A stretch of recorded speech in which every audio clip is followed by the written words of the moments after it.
Hostiles have the hard point.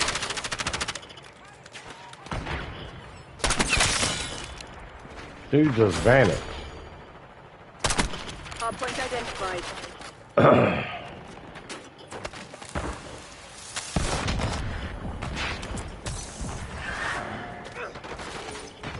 Hard point active. Hard point locked down.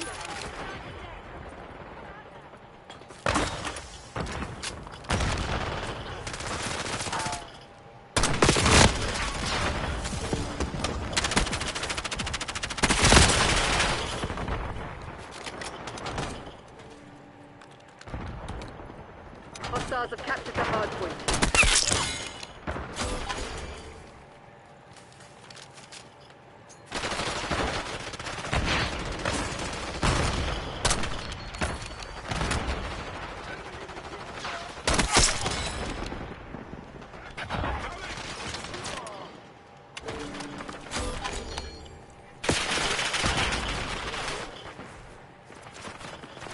Hard point located. Come on, Riley. Hostiles reclaim the lead. Hard point is active. Hard point is secure. We're winning. Keep it that way.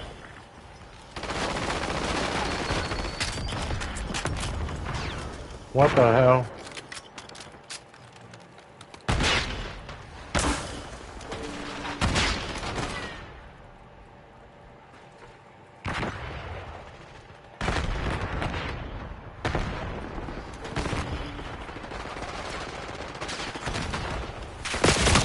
Oh, Lord. Why are you in your scope, bro? Come on now.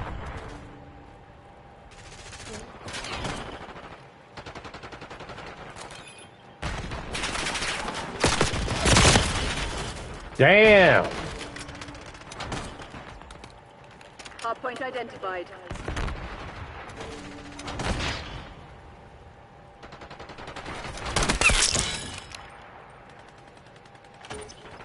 Hard point active. Hostiles have the hard point.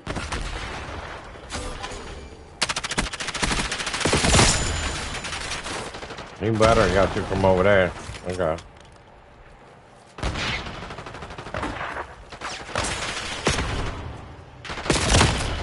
Oh.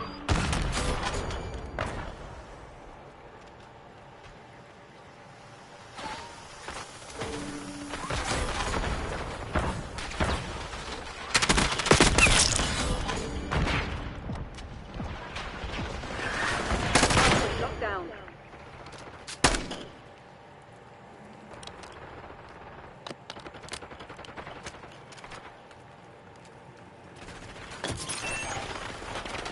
Hard point located.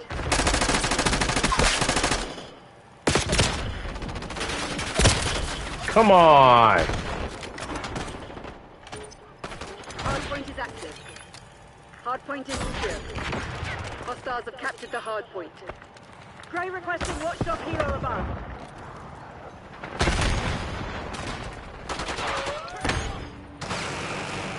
Hard point locked down.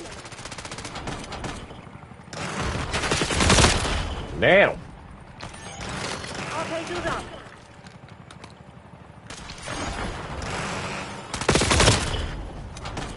Wow.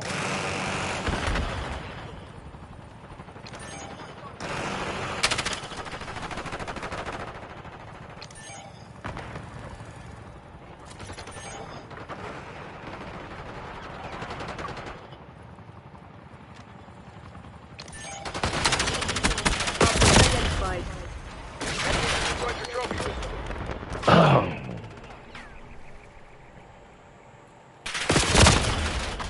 Damn. Hard point active. Hard point is secure.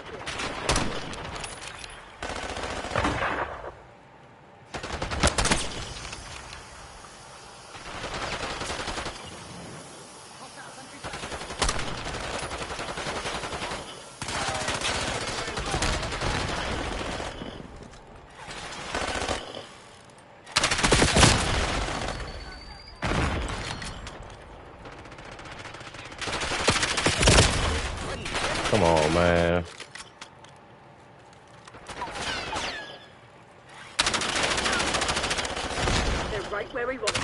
Finish the job.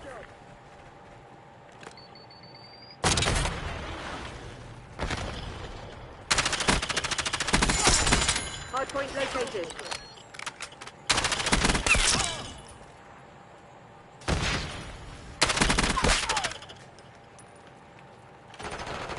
Hardpoint is active.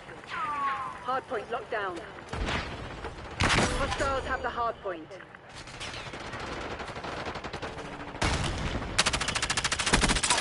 Hardpoint is secure.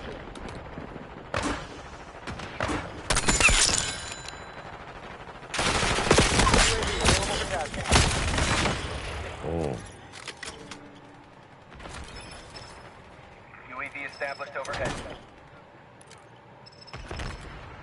Your UAV is being engaged by a sensor. Contact with UAV has been lost.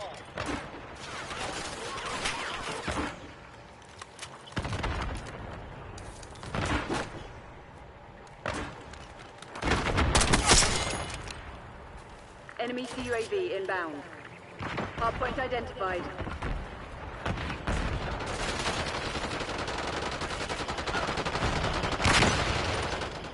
Hardpoint active.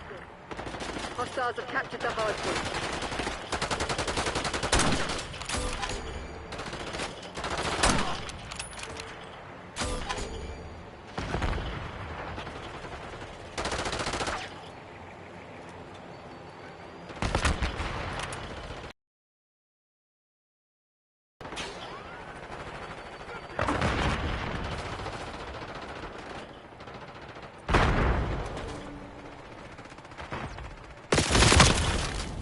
Hardpoint locked down. Hostiles have the hardpoint. Archangel, going in.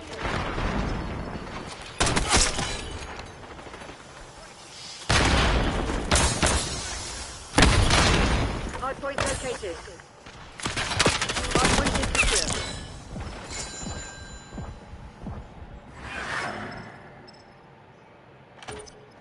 Hardpoint is active. Hardpoint locked down. Hostiles have captured the hardpoint.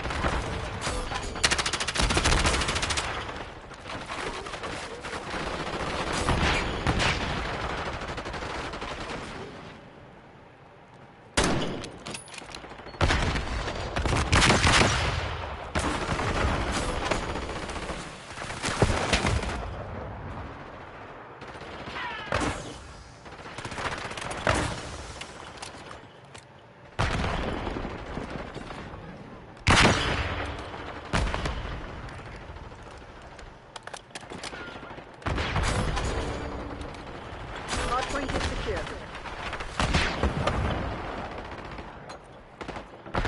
Hardpoint identified.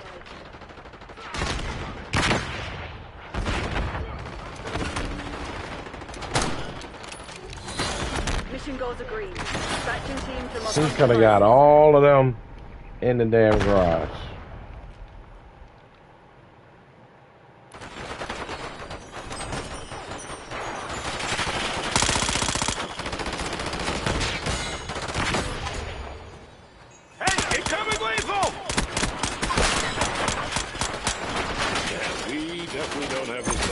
As anticipated, Day 12 of the Diddy trial would consist of the usual fare of more paperwork and procedural submissions. The turning point came, however, when Eddie Murphy used an alternate entrance to the courthouse. The jury leaned in, Diddy froze, and reporters jolted upright. Even most of the legal teams there were unaware that Eddie was going to be a witness. What he uttered while swearing had an impact much beyond the confines of the courtroom.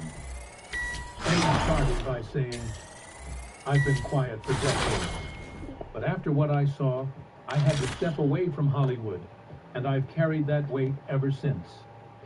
Seated upright in the witness chair, Eddie Murphy wore a sharp suit and maintained an image of unwavering composure, yet his eyes bared the burden of a history that predated his Hollywood career. He was forthright in responding to the judge's request that he identify himself for the record. Then he turned to see Diddy, who was seated at the defense table with a pitiful expression on his face. Unexpectedly, Eddie repositioned the microphone and uttered, "I left Hollywood because I saw too much, and because I couldn't unsee it." He kept his voice down. That wasn't necessary. Courtroom spectators leaned in.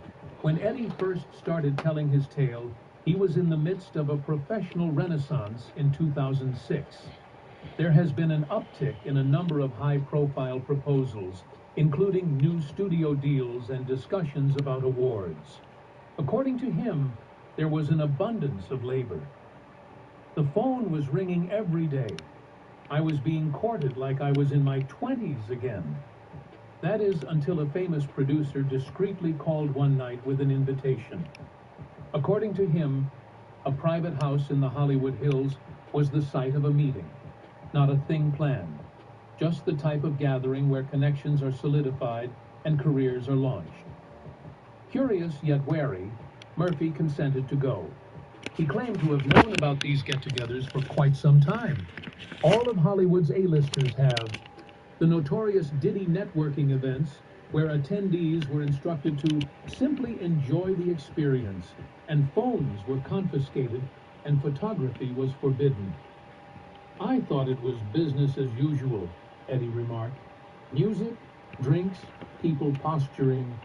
But when I pulled up, I knew immediately something was off." Upon reaching a vast estate, he detailed an iron gate that required biometric scanning in order to access. At the curb, valets dressed in black matched him, snatched his phone, and presented him with a little note that read, "Only one phrase tonight. Be who you really are." The energy within felt unsettling rather than exhilarating. Playing silently, minimized background noise, speaks softly, and looks blankly. Similar to a cathedral, it was silent, but not in a sacred sense. Rather, it seemed haunted. Upon entering the main area, Eddie took stock of his surroundings. Some of the performers he encountered were old friends, some he had worked with, and yet others were completely unknown at such occasions. Everyone was acting abnormally, including the sportsmen and businessmen. Not intoxicated, not completely outré. I only computed, measured. They seemed to be aware that someone was watching them. Afterwards, he was muted as a guy in a robe and a lady in heels made their way to a side hall. "That's when it really hit me," Eddie relayed to the judge. "This wasn't about celebration. This was about power." Eddie was questioned by the prosecutor about his decision to remain for an additional few minutes. The answer was, "Because I needed to understand. I needed to see it for myself. And God forgive me, I did." Diddy, who Eddie hadn't seen in years, approached him after he'd been aimlessly wandering for a while, according to Eddie. He walked up to me like we were old friends, threw his arm around my shoulder and said, "Brother, it's about time you came home." In response to the memories, Murphy forced a little grin, which immediately disappeared. He didn't mean Hollywood. He meant this. Eddie said Diddy exuded confidence and serenity, yet there was an icy quality to his expression. He walked me through the house like he was proud of something. Not the art, not the space. He was proud of what was happening inside those rooms. While strolling, Diddy discreetly murmured to other guests, stating things like, "That guy just greenlit a $200 million film," or, "That one? He eats out of my hand now." However, the most unsettling part occurred when Diddy halted in front of a sturdy wooden door and directed his attention on Eddie. He looked me dead in the face and said, "This is where the choices get made. You want to stay funny and broke, or you want to level up." Assuming it was an elaborate Hollywood prank, Eddie attempted to shrug it off, according to him. Diddy, though, remained silent. He did nothing except look, anticipating a response. Murphy then became aware of something else. A camera tripod was inside the room, visible via a small opening in the door, not concealed. clearly visible. I saw people go in that room looking nervous. I saw them come out either grinning like they won the lottery or looking hollow. Eddie remained mute. On the contrary, he retreated as though he were thirsty. Once again, flashing a smile, Diddy proclaimed, "No rush, we're all family here." With that, he vanished into a corridor. That moment was the first real warning sign, he added. The line in the sand. It stopped being a party and started feeling like an initiation. To get some fresh air, he took a short stroll outdoors, but a woman standing at the doorway stopped him. "Are you through with it yet?" she said, offering him a drink. "Nobody leaves before the experience." He couldn't get the phrase, "the experience," out of his mind. The main lounge was re-entered by Murphy. His worst fears were validated by the next sight. Eddie remembered the scene with a steady voice. Something he's seen would remain etched in his memory indelibly. They took a group of us into a back room. The lights were dim. Music was gone. There were velvet drapes, candles, and a long table with nothing but silver trays on top. A number of famous people, including an up-and-coming action star whose identity he was hesitant to reveal, were there to greet him. However, he did confirm Dwayne Johnson when questioned by the prosecutor. A somber stillness enveloped the space. As if he were the host of a dinner theater, Diddy stood at the head of the table and grinned. "Tonight, the focus is on your potential," he said to the room, "because greatness doesn't come cheap.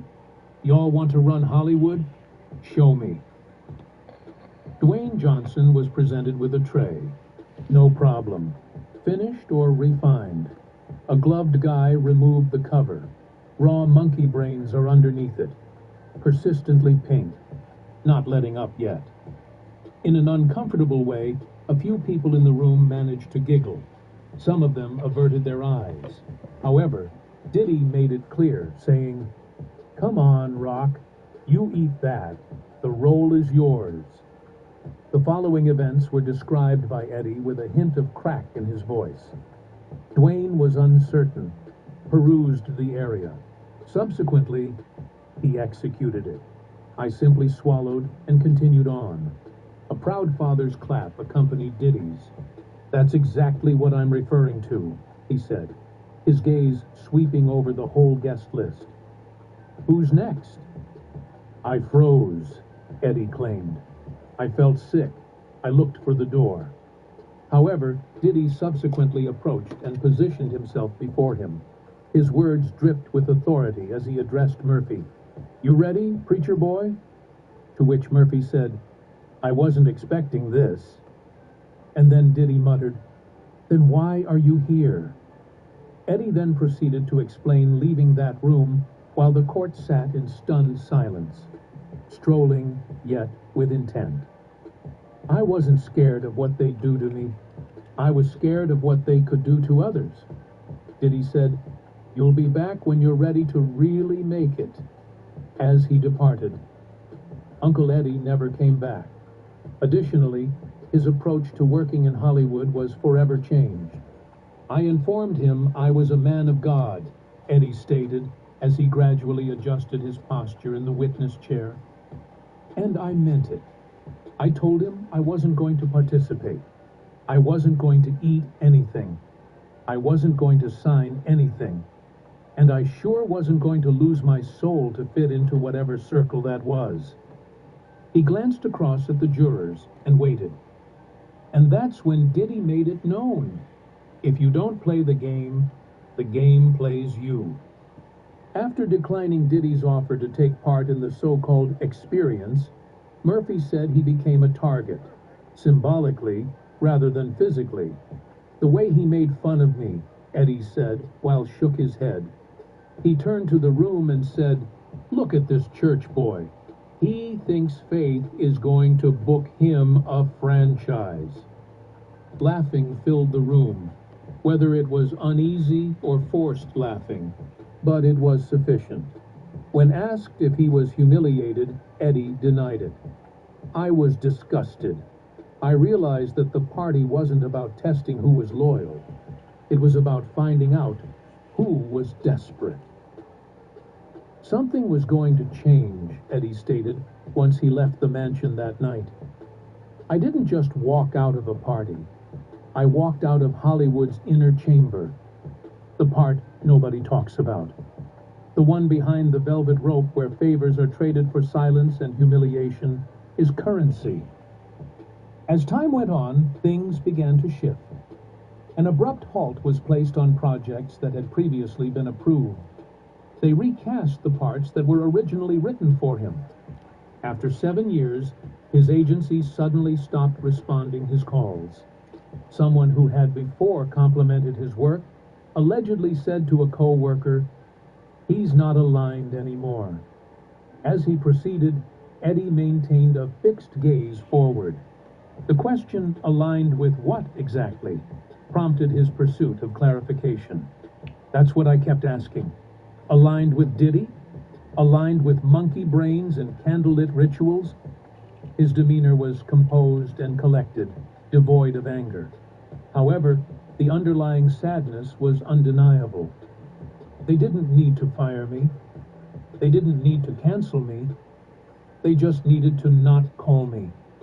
That's how the real blacklist works. You don't hear a gunshot, just silence. Keeping active was something Murphy said he did for a long. He penned screenplays, proposed novel concepts, conducted voiceovers. However, an impassable obstacle was there. People smiled in meetings, said all the right things, but nothing happened. Nothing stuck. It's like I was floating just outside the gates. His final statement slammed into the courtroom as he concluded the segment. You don't have to sell your soul in Hollywood, but if you don't, they'll convince everyone that you never had one to begin with. Eddie Murphy was unapologetic when asked straight up whether he thought he was on a blacklist. The answer was yes, he stated, and not in a dramatic, headline-grabbing way, in the quietest, most precise way possible. That's how the machine does it, with whispers, not warnings. He described the mechanism in detail. There's no memo that goes out, no studio head saying, ban this person. But there are dinners, there are calls, there are little meetings behind frosted glass where someone says he's a liability. Now, Eddie elaborated on how his reputation took a nosedive in the rooms he had previously owned following the party. Eddie didn't pass the test, one high-ranking CEO informed a buddy. When the friend wanted to know what that meant, the executive just responded, he said no when he was supposed to say yes. Before proceeding, Murphy inhaled deeply. That was all it took. One no, one refusal. And the doors don't slam, they just don't open anymore.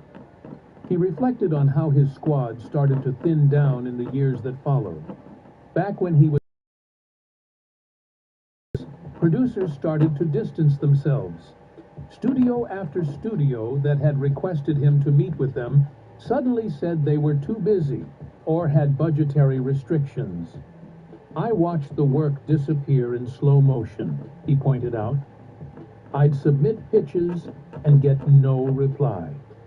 I'd meet with networks and they'd nod through the whole meeting and then ghost me. According to him, you start to question yourself. You start to think maybe it's just timing. Maybe it's the market. But then you hear the whispers, the things they say behind closed doors. The court recognized the prosecution's email evidence, which included a studio executive's signature and the words, "Not aligned, pass." Eddie's name was included in the email. Murphy went over to the microphone. I want the court to understand something. Hollywood's blacklist doesn't wear a name tag.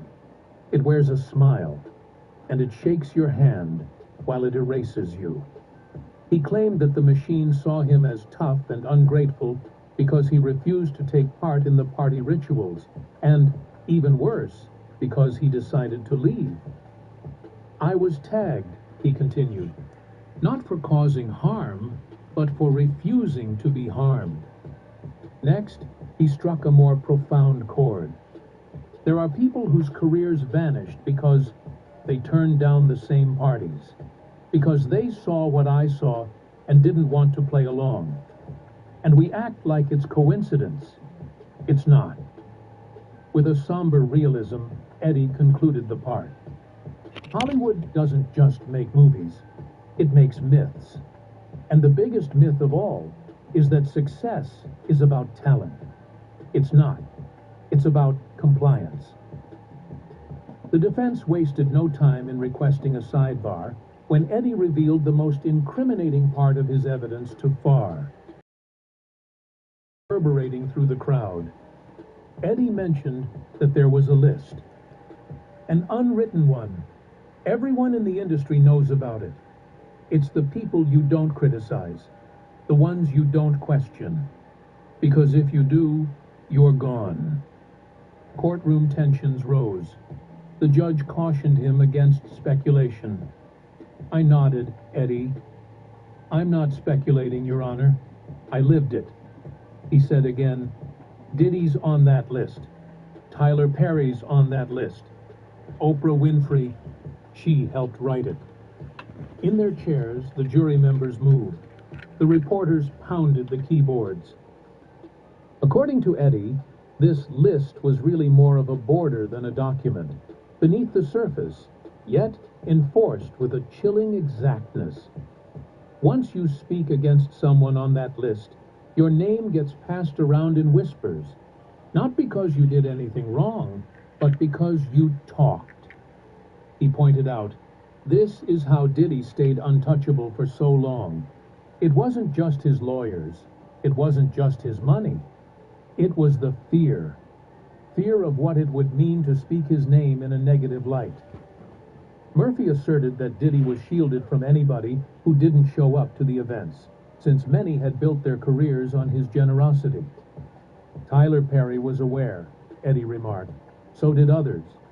And they didn't have to participate in the darkness. They just had to look away. The prosecution wanted to know whether Eddie had ever discussed the list with anybody. At that, he gave a little nod. A fellow actor told me, "You're crossing the line, man. They don't come back for people who cross it." Murphy didn't reveal the identity of the actor, but he did imply that the two were friends in the past. The two of them have not communicated since, he stated frankly. That's the price. You speak the truth. You lose your circle. Judge allowed Murphy to provide evidence of a marked shift in tone from key contacts following the Notorious Party in the form of email chains, text messages, and call logs with dates. They don't inform you when they're disconnecting you, Eddie clarified. They just stop replying. Your name goes from must-have to not now. Following this, the day's most damaging announcement arrived. You think Diddy blackballed people alone? He had help. He had protection. He had a whole damn network. His gaze shifted to the jurors. This isn't just about what happened in that house. It's about how many people kept it quiet. How many signed Murphy moved into more subdued terrain. When he shifted his tone from discussing facts to expressing feelings, the courtroom paid close attention. His personal impact on these encounters was the subject of the prosecution's questioning. After a lengthy moment of staring ahead, Eddie finally responded, "It broke me, not all at once, but little by little. A career doesn't vanish overnight. It dissolves. And the more I tried to pretend I was okay, the more it ate me alive." Even his closest pals were in the dark about what had transpired, he said. "Because nobody would believe me," replied the man. "And worse, if they did believe me, they'd be next."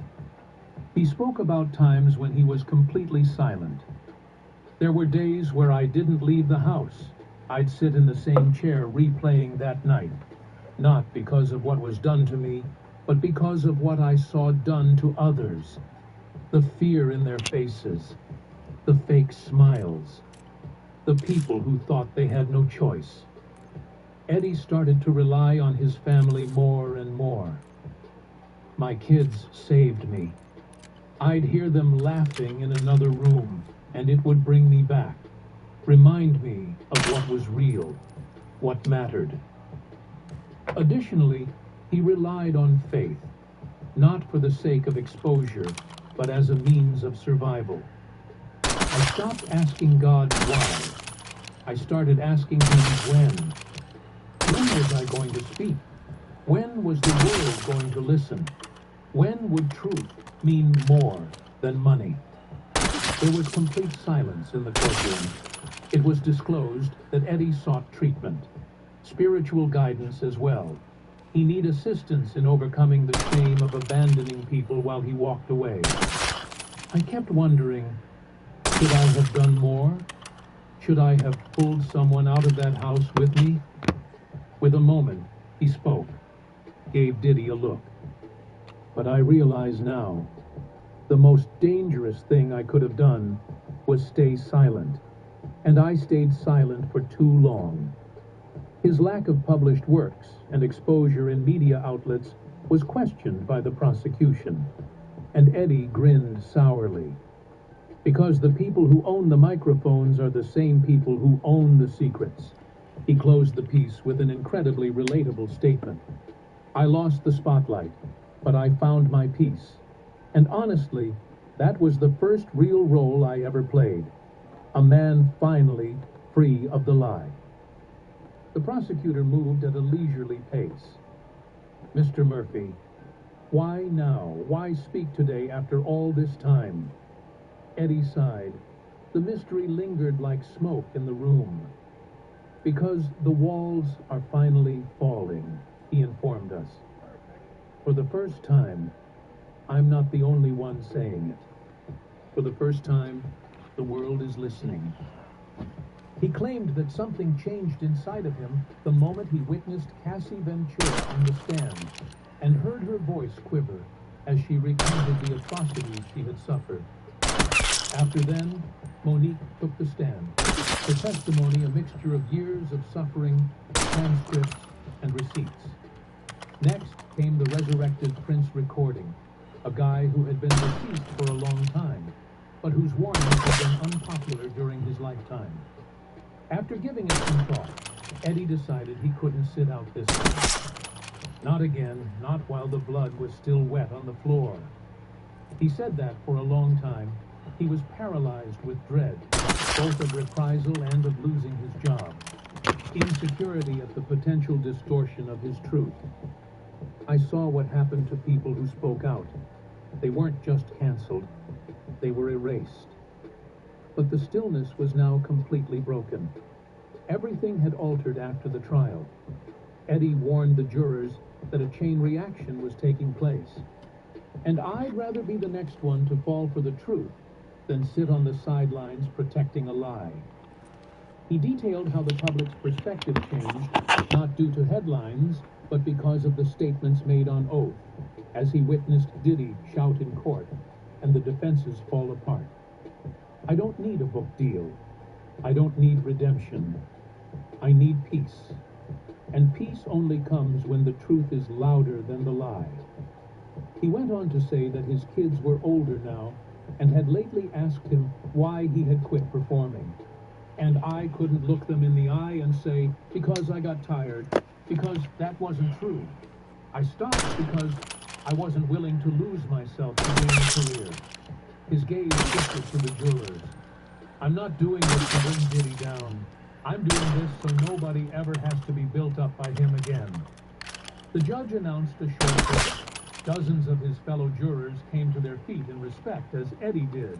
And it wasn't only out of formality that they did it. Something was different in the air as court resumed. Greater in mass, with more concentration.